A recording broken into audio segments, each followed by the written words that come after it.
Okay, we're live. Are we? Okay, I see a comment there, but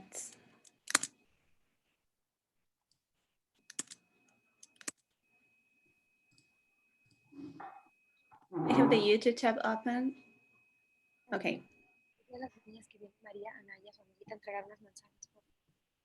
Good. Yes, we're live. So welcome, guys. Hello. Hello.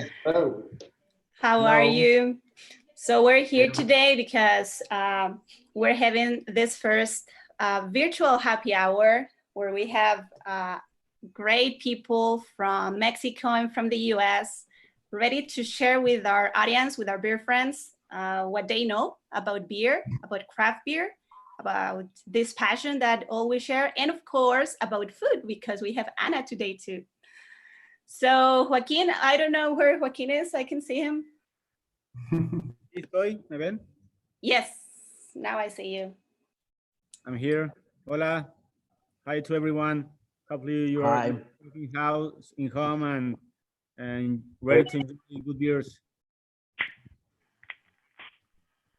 We are. So Joaquín and I, Patty, are going to be your hosts for today. And we have some great panelists whom we would like you to introduce yourselves, please, people, to the rest of the guys, the audience that is watching us live on YouTube right now. So we can start with our friends from Stone, if you'd like to. Good afternoon. My name is Joel Grosser. I'm the Vice President of Brewing Operations, and I've been with Stone for 6 years. I'm Steve Gonzalez. I run the Napa Brewery for Stone. I'm the head brewer at Napa, and I also run the pilot brewery. So my name's Jeremy Monnier. I'm the Senior Manager of Innovation here at Stone Brewing in Escondido, and I've been with Stone for 16 years. Good. So welcome. Thank you for being here today, Joel, Steve, and Jeremy from Stone, three of you. So we have Martin too. Hi, this is Martin Beaulieu from Quantum Brewing. I've been owning Quantum Brewing for 4 years, and I'm also the brewer. Good, thank you. Welcome. We have also Raúl from Tijuana. Hola a todos. Hello, everybody. I'm Raúl from Cervecería Fortuna. I have more than 10 years in business in Tijuana. Welcome, everybody. Thank you, Raúl. We have Ana too from San Diego. Hello, everyone. Thank you for having me.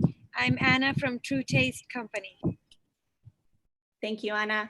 And Richie, where's Richie? I see you now. I am here. Hi, everybody. Well, my name is Richie Castro. I'm seasonal instructor here in Mexico City. I'm also a beer consultant. I do the beer education. So hi, everybody, and it's a pleasure to be here. Thank you for being here with us, Richie.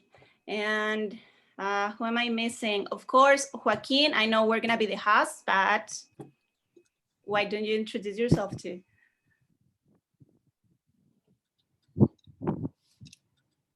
Where is he? Can you hear me? So this is Joaquín. Yes. Who's going? Yeah, your turn. I'm a head brewer in Fortuna, and it's a pleasure to have you and see you. Hopefully you are good and safe at home. Here's to everyone in San Diego and Tijuana. Thank you, Joaquín. Eric, I can see Eric too. Hi, welcome everyone. Eric, Vice President of Americas, CEO of maxiaNET, and I'm happy to have all these experts in the beer field, brewers, promoters, and people who are doing a very good job in making sure that both Mexico and our community here in San Diego have some of the best beers available. Thank you, Eric. And well, I'm Patty from I Wanna Be Review from Tijuana. I'm the co-founder of this platform we have for promoting the craft beer culture along the people, the beer lovers and the beer fans that we are becoming more and more each and every time. So I know that people is here waiting for the beer tasting to start. So I'll give the word to Joaquín, because we have 4 beers we're trying today. So Joaquín, all yours. So a little introduction of craft beer in Mexico is still monopolized by the 2 big companies. They still judge us or sell us the beer by the color. Mostly many people call or think that like lager is just a clear beer and a dark beer is a negra. And if you offer another kind of beer, it's gonna be weird for them or hard to get into their mouthfeels. Probably like San Diego 25 years ago. So we're still trying to culturalize people, and what better to sell the best with the best exposure on a glass. So the first one will be a pilsner or a lager, the hardest, probably the hardest one to brew, because you can't hide the off flavors mostly. Pilsner are mostly known as clear, crispy, bright flavors. You don't want them to be sulfuric or kind of rotten egg. You want it to be the most clear or bright as possible. The one that I'm gonna pour is a cañita. It's a 4.2 ABV, 11 IBUs.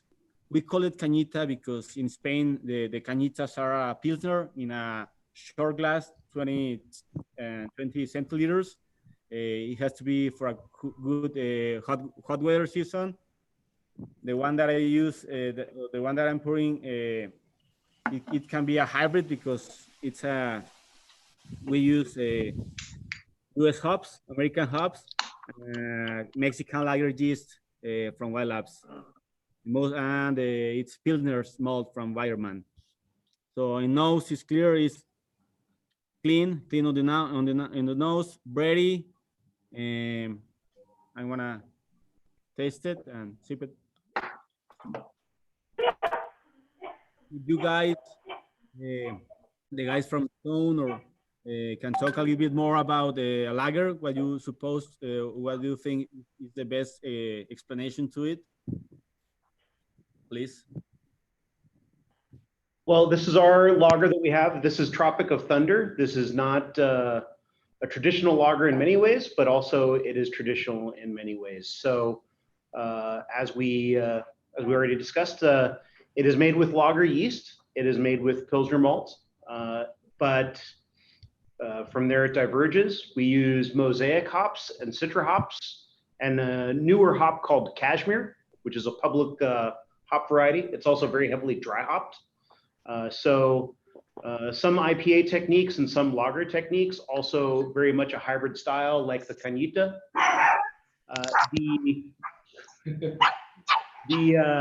The hop Cashmere that's relatively new has a lot of flavors of melon, especially cantaloupe, that we find very pleasant, and it really plays very, very well with the mosaic and the citra hops. Citra is called citra because it is very citrusy.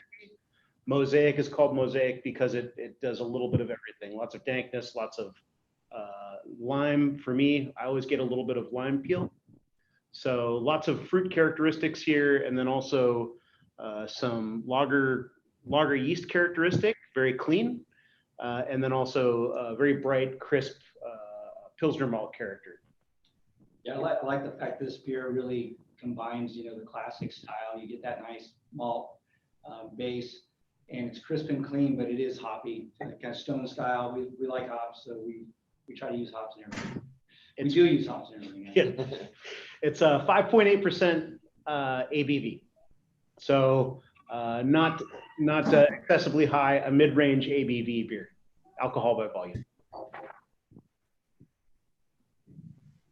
Okay, Richie, what can you tell us about the Pilsner, about the lagers? Okay, I drinking the original Pilsner is from Czech Republic. Well, I love this beer because it's the first beer that the second industrial beer in the history. It's very crisp, gold, and it has a little bit of the taste of the malt, a little bit white bread on water cracker, and a little bit spicy, like menthol, a little bit herbal. This beer has 4.4 ABV, and it's very refreshing. It's one of my beers that I love because of the history and because it's very refreshing beer. And well, Pilsner Urquell, it means the original source because it's the first Pilsner brewed in Bohemian Czech Republic. Yeah, you're totally right. In fact, my glass today, my first one is from a brewery in Czech Republic.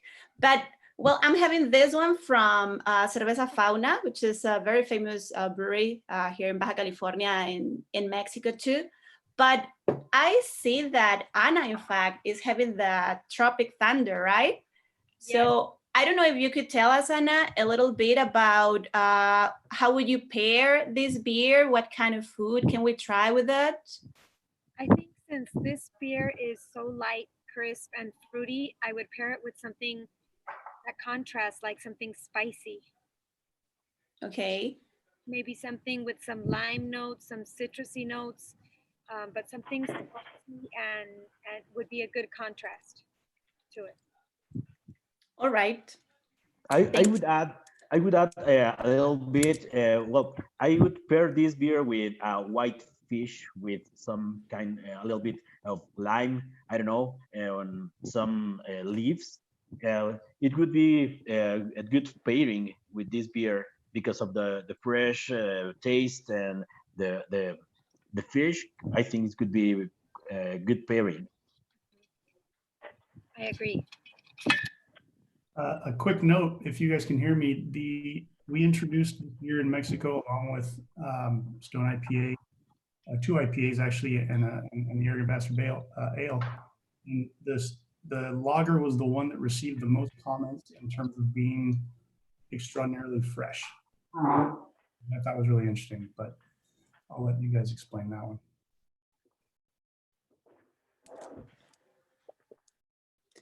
Yes. So I've had the pleasure to try also the cañitas from Fortuna, and it's a pretty good one. Like you say, like very refreshing, very crisp. I tried to buy it for today. I found some other Fortunas, but not that one, sadly. But yeah, that's one that I like a lot. We're just starting to distribute with Salinas in Tijuana, so we just send a pallet over there back again. Okay. Yeah, because I found the pale ale and the California ale, but not the cañitas. Nice. Mm-hmm. So should we go talk a little bit more about the beer or about this? Anything else that you have in mind?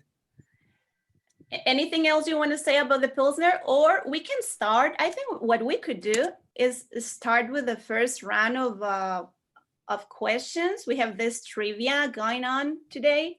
So as we start asking about what you guys and the audience, of course, the audience can answer to about the beer history and the beer industry. We have some questions here. We can continue drinking our beers. Do you agree with that? Yep. Mm-hmm. Great idea. All right, perfect. So we're gonna start with the first round. I don't know if maybe, oh, okay, I have it here. So we're gonna have maybe 2 to 3 questions. And if you have, after the answer, anything to say that enriches, of course, this dynamic, you are totally free to say it, okay? I'm gonna start with the first one. And I'm gonna read it out loud for the audience too to hear it. And so if you wanna type your answer on the video on YouTube, you can do it, okay? So I'm gonna go with this one, which is kind of easy, we'll say. Question number 1. Which of these is not a type of hop? Millennium, Tomahawk, Pilgrim, or Victory? Millennium, Tomahawk, Pilgrim, or Victory? Pilgrim, there's a Pilgrim, yeah. Final answer? Yeah.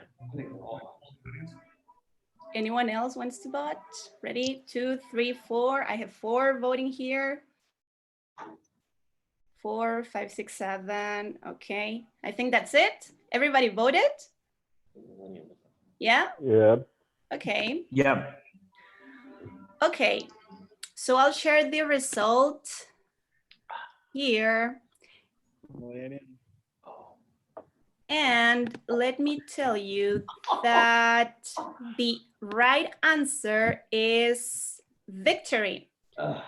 Millennium is made by Hess, Tomahawk is made by Yakima Chief, and Pilgrim is grown in the UK.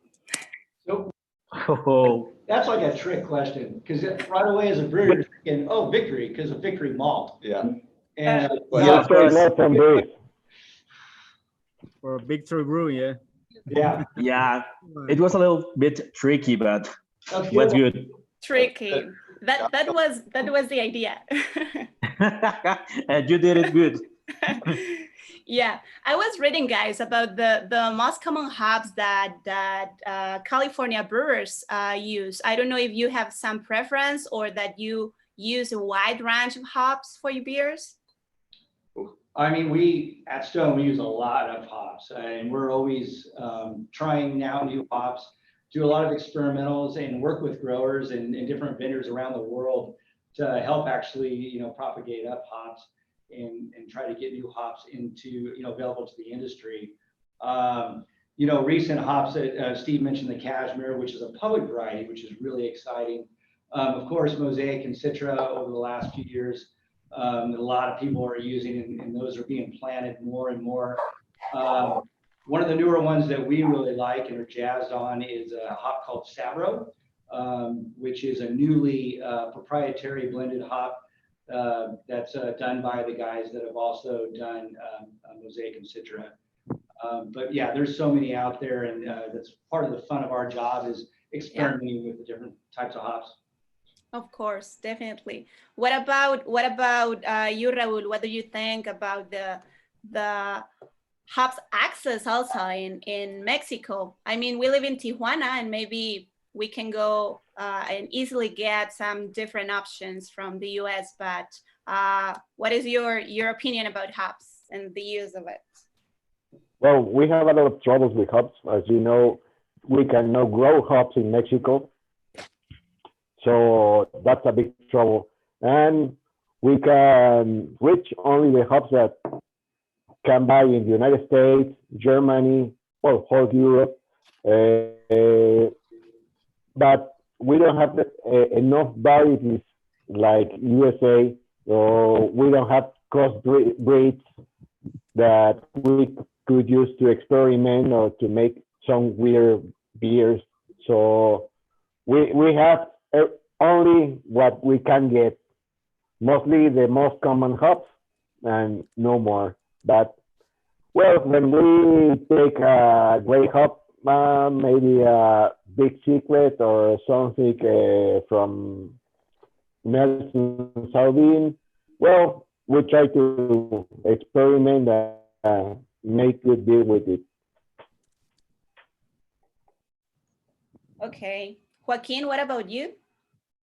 So I think that hops are the cherry on a cake, like what prepares you, what takes you, is what why all these beers are popping out. But at the same time, it can be wrong if you get old hops or not well transport ones. You can go the other side.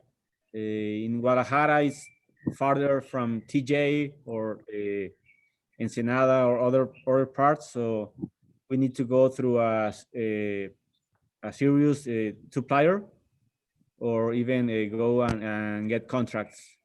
We work with Yakima Chief and Haas. Mostly I know the hops are very important, and I want to get the freshest. And I don't want to go into the new era or the new hops seasons, because the more popular they get, the more harder to get, and the more expensive the beer to make. So I want to stay with the common Centennial, Mosaic, Citra, Amarillo, the bright ones. I don't use that much noble hops, and that's it. Work with those, and if I want to launch a new beer, I will go and try different hops. All right, good. Well, thank you so much, guys, for this brief history and comments about the hops. And we have a second question coming. You ready? Yes. Okay. Yes. I have a question. I don't know who is getting right the answers, but I think you do know if you get it right or wrong. So if you want to say it, you can say it, but if not, it's fine. Okay. Okay. So we're gonna continue with the next one. So I'm gonna start the voting, and it says, which is the oldest brewery in the world? I'm sorry if I mispronounce it. It's German. I'm not like pretty good at it, but I'll try to do my best. Hudapol Schulling Brewery, Weinstefan Brewery, Jacob Leinenkugel Brewery, FX Mad Brewery. So let me see, let me check if someone in the audience knows which is the oldest brewery in the world. The oldest brewery in the world. Okay. Someone says, show us the panelist answers. Okay. 5, 6. I think someone is still thinking about the answer, because we are 1, 2, 3, 4, 5, 6, 7. Okay, I'm gonna end it now. So 80% of the panelists got the right answer. Yes, Weinstefan Brewery. Let me tell you a little bit about it. Weinstefan Abbey, in fact, was a Benedictine monastery in Weinstefan, now part of a district in Freising, Bavaria, in Germany. So this brewery is located at the monastery site since at least year 1040. Is said to be the world's oldest continuously operating brewery. So what do you think about it? Have you been to one of these abbeys before this one or some other? I got instructor from Weinstefan, Chris McGregor, but I haven't been there. I heard that it's the beer school for most of the head brewers. I'm ashamed to admit, with the number of times I've been to Germany, I've never been to Weinstefan. Yeah, I've had it there, but in Germany, but not at the brewery. I know. I've been yes, many times, but never. So bucket list for next trip. Yeah, for sure. Yeah, I've been to an abbey, but in Czech Republic, and the beers were pretty good, but not to one in Germany. In fact. I've been to Andex, close to Andex, which is also in Bavaria. I've been there, which is an abbey brewery, but never been to Weinstefan. All right. You guys got it to make it to Berlin, to Stone Berlin? Mm-hmm. Yes. Yeah. Good. I just got a souvenir from there. It was a pretty magical place for sure. Yeah. Okay. Now I'm drinking oh, cool. Chico from Shanghai. Yeah. Shanghai. Yeah, Very cool. Very cool. Good. All right. Let's make a third question to go to the other beer. The next one. You start sharing stop. Okay. Next question. Okay. This second one is about where is the oldest brewery in North America? Milwaukee, Montreal, New York City, San Francisco, or San Diego? So again, if you guys in the audience would like to answer or tell us a little bit about it, if you know the answer, where is the oldest brewery in North America? Milwaukee, Montreal, New York City, San Francisco, or San Diego?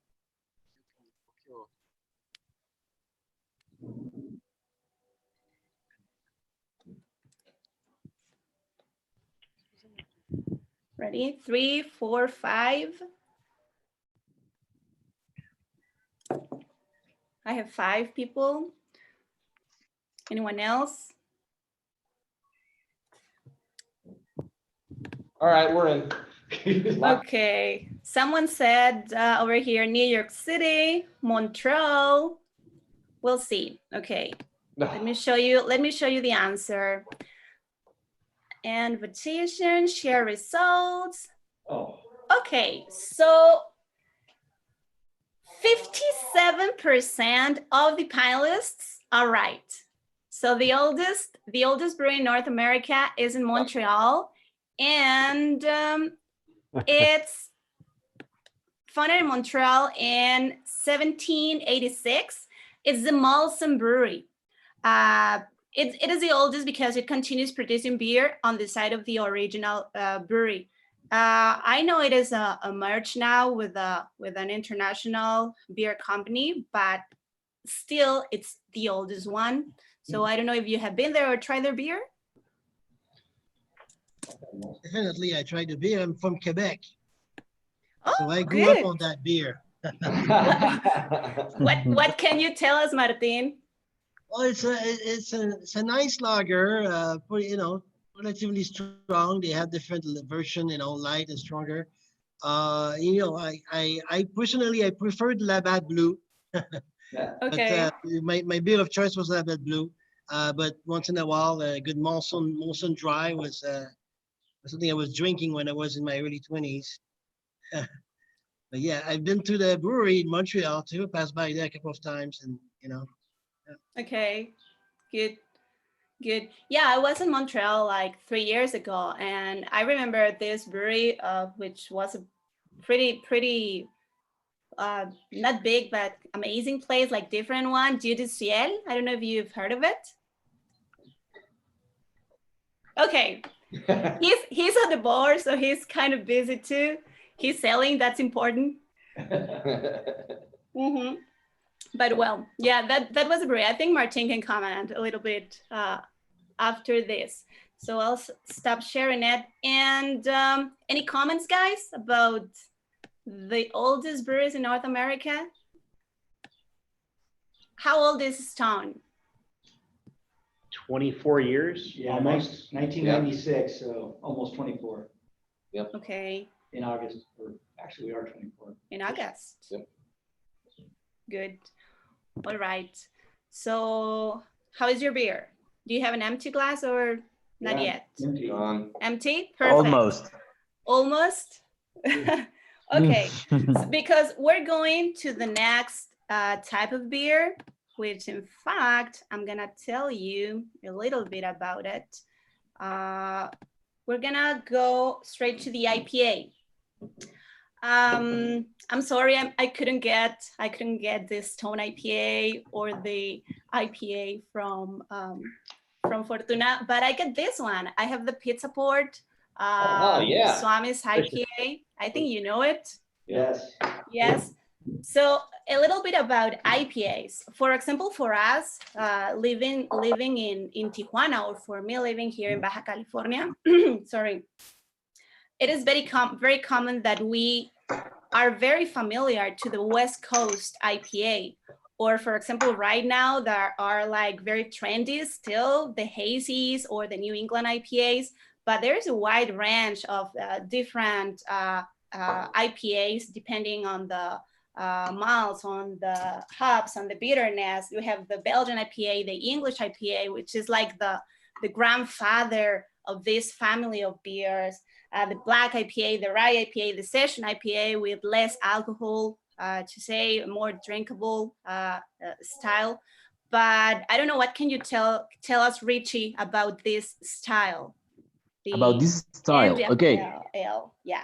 India Pale Ale, well, it's a little bit oldest style. It started in England about 1700s. Well, it's very important to say that this beer was sent to the India, and well, to get the travel well, the brewers throw it a little bit more hops, and well, it's a little bit higher in alcohol in order to a beer arrives well to the India. And well, it's you will have a lot of aroma of hops, a little bit resiny or spicy, or a little bit kind of fruits like I don't know, orange or grapefruit in this beer. The bitterness will be higher. You expect in India Pale Ale that bitterness is a high characteristic in this beer. And well, it's dry and it's very refreshing, and it's not so easy for the people that start to entering into craft beers. But I think India Pale Ale, if you like it, is very, very good beer. Well, I'm drinking Stone IPA. Yeah. Good. Cheers. Cheers. Cheers. Cheers, everybody. Cheers. Yes. So there is like right now a huge trend about having, I wouldn't say like right now is a trend, but I've seen lately a lot of double IPAs, triple IPAs, and the more alcoholic it can be, the best. So what is like your trend in Stone? Because you have a lot of IPAs too. Sure. You know, IPA for sure is what put us on the map. I think it would put craft beer on the map in the United States, right? And made, you know, Stone helped make craft beer famous through our IPAs. And, you know, from my standpoint, it's the largest segment of craft beer, and it continues to grow the fastest too in the industry. So, you know, I think there's a number of reasons for it. From my opinion, it's just such a versatile brand, right? It lends itself to experimentation, like you said, whether it's from an alcohol standpoint or a hop standpoint. It's probably one of the more versatile brands that you can try something with, and it's probably going to turn out awesome. And, you know, I think, you know, that's, I think one of the reasons why you see what you're seeing is more of a range of IBVs. You see more experimentation on that side, but I'll let Steve talk maybe a little bit more too about what you're seeing and what you're doing.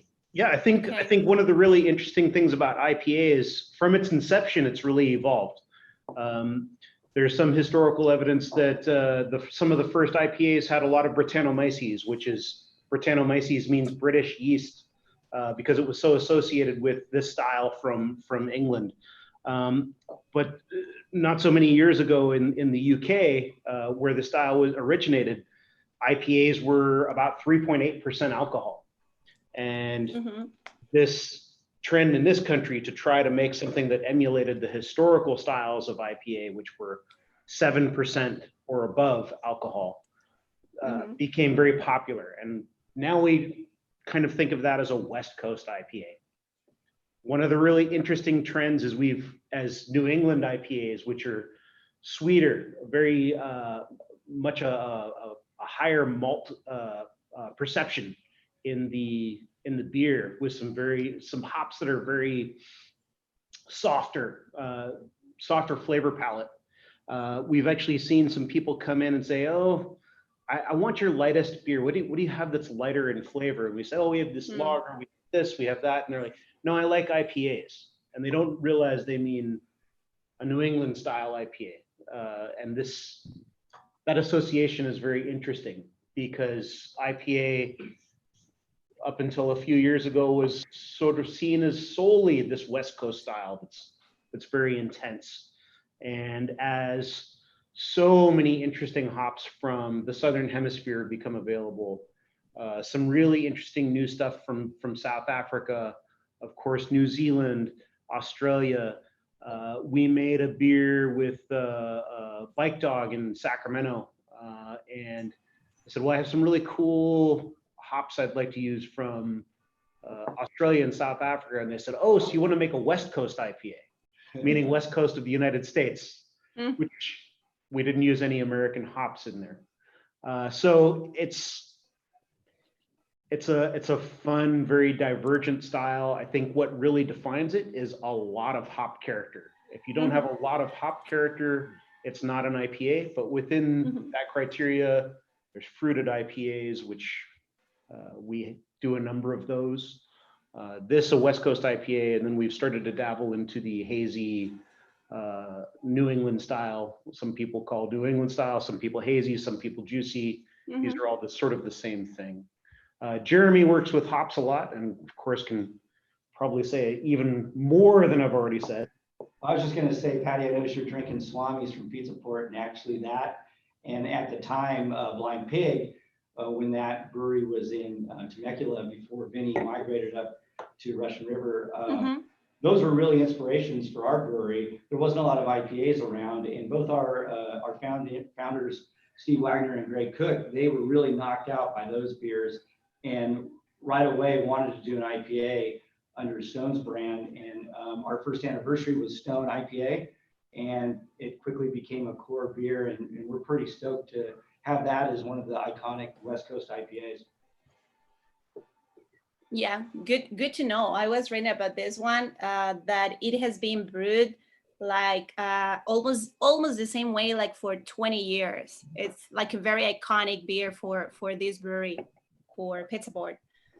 Well, Raul, I mean, you are the president right now of the Craft Brewers Association in Tijuana, and some people here on YouTube are saying local brewers in TJ and Ensenada have great IPAs.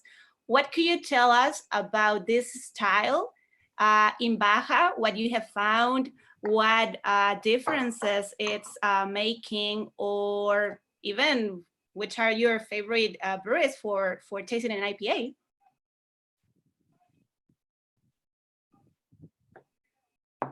I'm having some trouble. I don't hear you fine. Well, can you write it by the chat, the question? Yes. Because it's not working, the audio.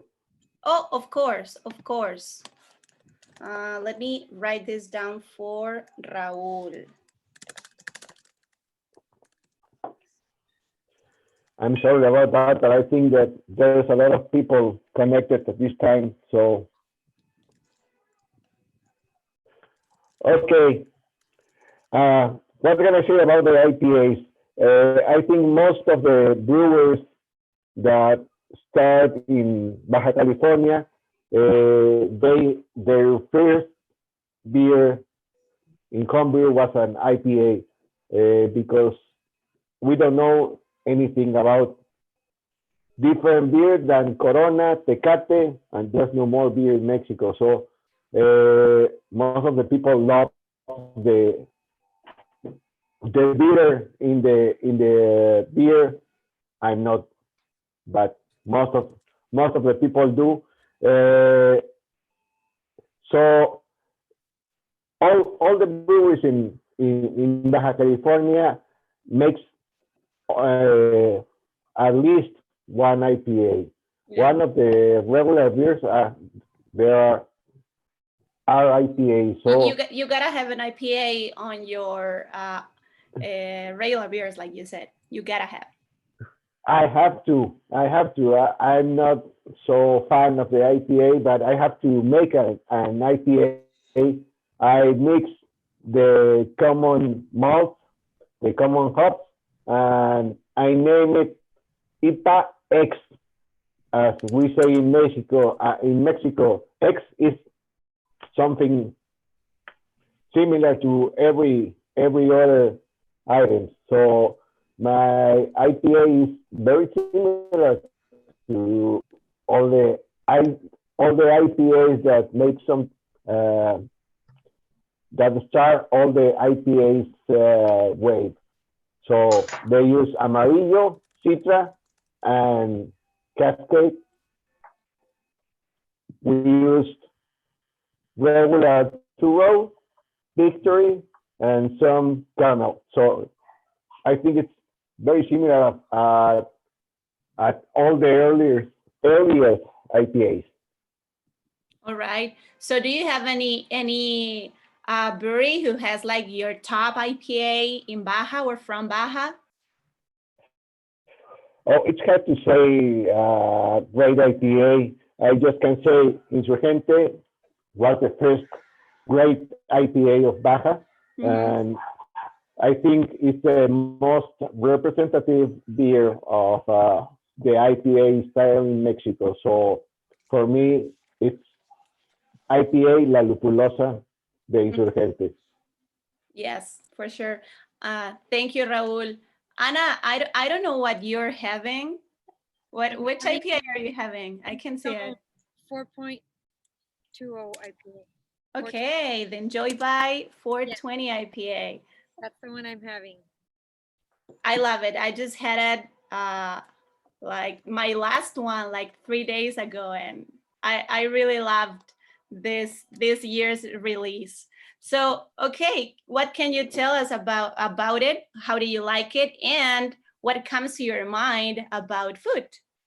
I think that it's really good, and I like to pair something like this because of the strong flavor with something salty. Strong flavors like curry, maybe a strong flavored cheese like blue cheese, gorgonzola, strong flavors to contrast. Okay, good. All right. Guys, what can you tell us back in Stone about the 420, the Enjoy by 420? It's almost May, but I know it was going to be available the whole month, right? Yes, yeah. So that Enjoy by is a fun beer for us. We've been making it since 2012, and Greg had this concept of a beer that would have a short code date on it, so we could really talk about fresh beer. And so at the time, Greg came to our brewmaster at the time was Mitch Still and said, "Hey, I just want a really big IPA that's awesome." And Mitch said, "Yeah, not a problem. We could probably do that." And so came up with a really cool recipe with a lot of different hops, higher ABV for sure, at 9.4%, but doesn't drink like a beer at that high ABV. But yeah, there's about 11 different types of hops in this beer. And actually the recipe has remained pretty consistent throughout the years. And we just love it. It's just a lot of peach and stone fruit, and you got a little tiny bit of malt backbone, but really the beer is driven massively by the different hop varietals that are in it. And it really gives you that impression that they're, these fruit flavors, almost like we're putting fruit in the beer, which we're not. It all comes from hops and really showcases what hops can do in beer. There was a question on the chat: how many pounds of barrels? How many pounds of hops per barrel do we use? The answer is a lot. That is the official official pounds. Yeah. We use a lot of New Zealand hops in this beer, and in Enjoy By, and we were worried. The popularity of that beer was so high that we were worried we wouldn't be able to get enough of the New Zealand hops. So we did a pilot brew with less New Zealand hops, and it's so important to that beer. You can't make it without that amount, and we were very fortunate to be able to get enough. It's a neat mix of hops with Galaxy from Australia, Nelson from New Zealand, and then a nice slog of American hops in there as well. And I will say though, with all those hops and that high alcohol, it really is a balanced beer though. I think we hit it right. You can have a big beer that has lots of flavor, but also has balance. And really with all our beers, we look to have balance. So it can go with food. which is always, a great thing. So. Good. Thank you. So final question on IPAs. I know Joaquín is having the Hipólita from Fortuna, of course. So something you can tell us very quickly about this beer before going back to Martín, because our next beer is going to be the sour. So what can you tell us about the Hipólita, Joaquín? So for me, Hipólita is a very important beer because Fortuna is there because an IPA. My first beer on my mouth, my first craft was a tiny elder at Hamilton's. For me, it's like learning to drive on a Ferrari. It was very hard to handle. I couldn't get it until probably 2 months later, or even now. That was my approach to craft. Then when my second recipe in Fortuna was Hipólita. My first one was it was a blonde ale. My second one was an IPA because I wanted to make in people what happened to me. But on this one, I didn't go too high on IBUs, on bitterness. I wanted to make a baby step IPA. So it's a 5.5 ABV and a 60 IBU. We do on bitterness addition Warrior, and later hops it's a Simcoe Citra, and we dry hop it with Asaka. So, okay. Sounds awesome. Wish I had one of those. Sounds awesome. It's awesome. In fact, I've had it. Yeah. I would like to drink this beer with fresh seafood or with seafood combined with butter. It's not. I don't. It's not because the acetyl. I don't want to get that, but I love having it with like a claws or clams with a little bit of butter on it. So I enjoy it, or raw fish. So it's my day by day beer. Every day I go. I'm in the brewery. I get it from the piggy tail. Good. All right. So ready for next one? Yes. Yes. You sure? Yeah, I'm completely sure. Richie is like, yeah, let's do it. It's happy hour, isn't it? I know. And it's an hour and a half happy hour, so that's better. Okay, so Martín, luckily you're here. No, don't go. Okay, Martín will be back in a few minutes. So meanwhile, the third style is gonna be sour. So Richie, can we start with you, please? Telling us a little bit about what can we expect when having a sour? Okay, yeah. Well, when you try a sour beer, as the name says, is a sourness. A little bit sourness. It came from the box, mostly from Lactobacillus pediococcus. And well, these bugs make the sourness in the beer, and there are exist many kinds of sour beers. And well, the beer that I'm going to drink right now is Loba Paraíso. It's a Gaza. It's a beer that is brewed with salt, with wheat, and it has fruit. This beer has I don't know. I think this Loba Paraíso has guava. So what you can expect in this beer, of course, is the sourness, a little bit salty, and also the fruit. The guava is very interesting because it's like you're biting the fruit with a little bit of salt, a little bit of sour. It's a very, very good beer. Good. So guys, are you having a sour too? Any style in particular? Yeah, so we're drinking Stone Notorious POG, which is a Berliner Weisse style beer. And I think we're known for IPA for sure. However, sour beers are in our DNA in a number of different ways, right? We had our brewery in Berlin We produced a traditional Berliner Weisse style beer in Berlin, which, you know, we learned a lot from that. And then we now produce Stone Notorious POG here in the United States as a special release. It's from my standpoint, a pretty special Berliner Weisse style. Okay, good. So anyone can tell us a little bit about the kettle sour? I mean, this way of having sour a little bit earlier than it should be. I don't know if you guys in Stone or Joaquín maybe. So I'm having a kettle sour. It's a process when you deactivate the lactobacillus. In this case, what I do is a guarindo.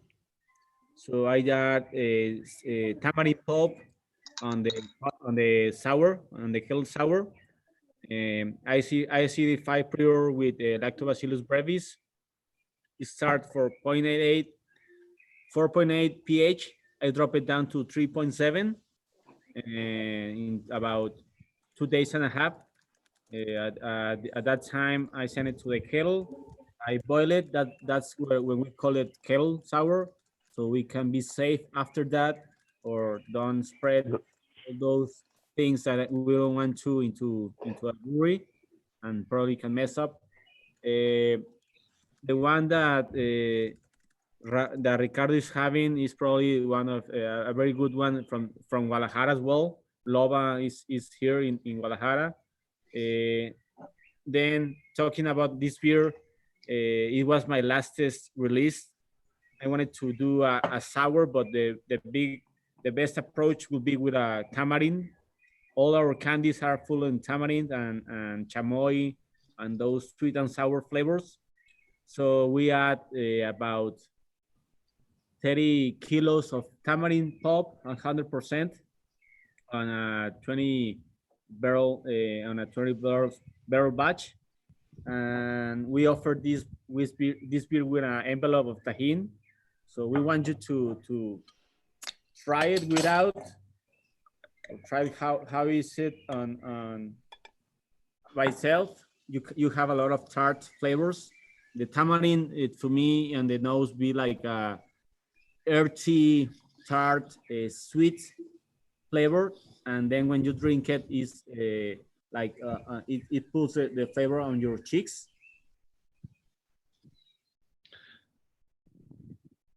It's not that acidic on your stomach or your mouth.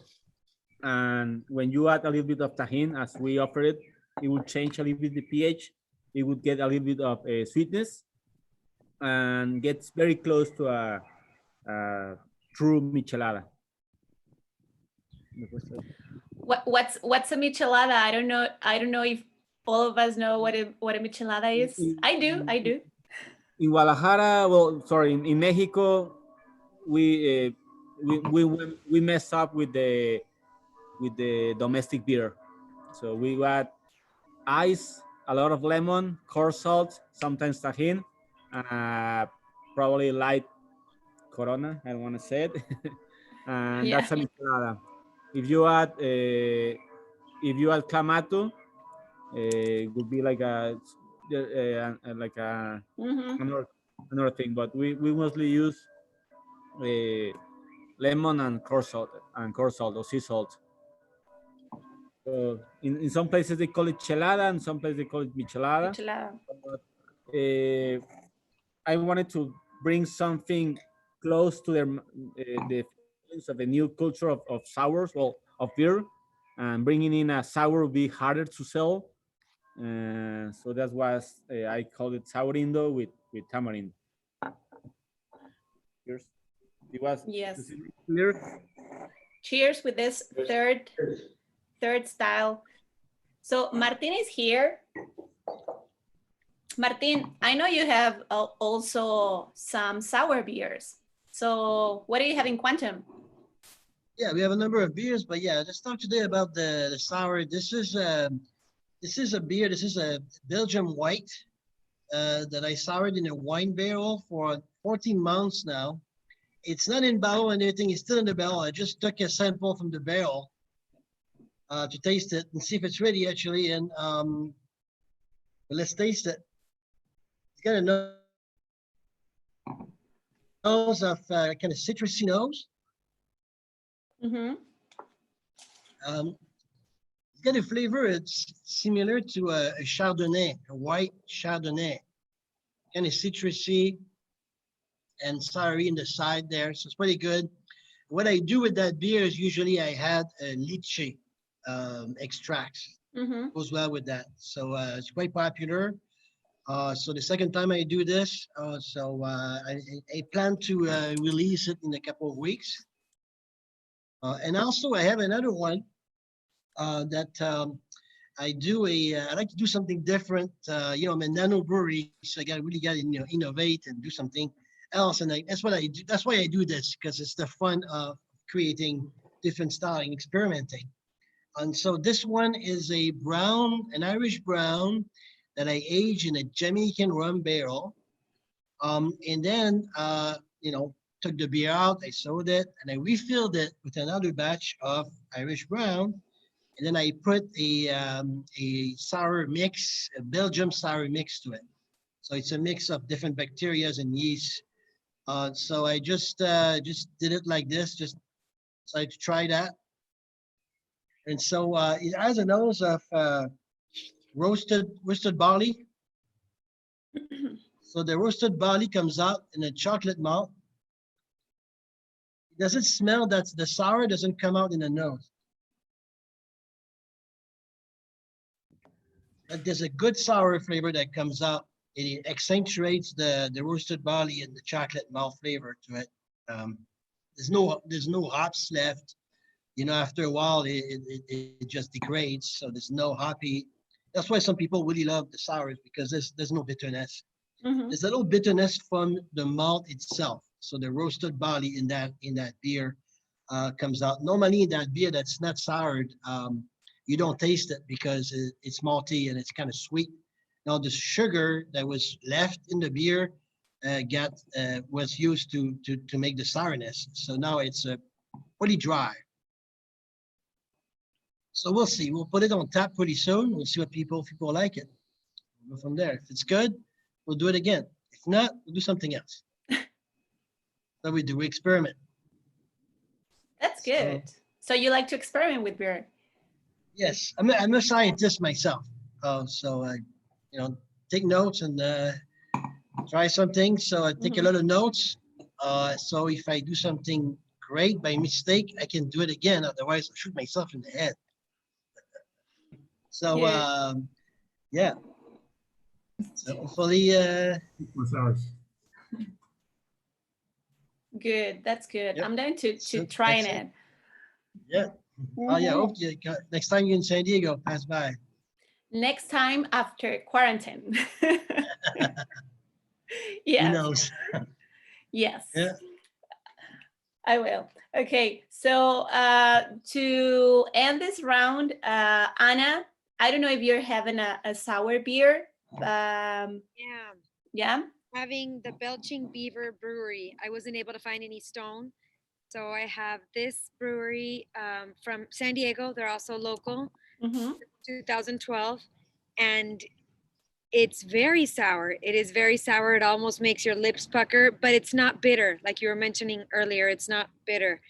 And I think this would go well with anything that has a higher fat content, like a nice cut of beef, maybe anything with butter on it, some shellfish with butter, anything buttery and with a higher fat content is complemented by the sourness. Yes, sir. What beer is it? Belching Beaver. Okay, nice. Good. Belching Beaver Brewery. Sour. Good one. You're from San Diego. Thank you. So we're gonna go to the next round of the second round of trivia questions. So Joaquín, I don't know if you want to start with it, or how do we do it? I don't know how to start it. Okay, I'll give you just a sec. Ready. Now you can do it. Yes. Do you see the poll section on the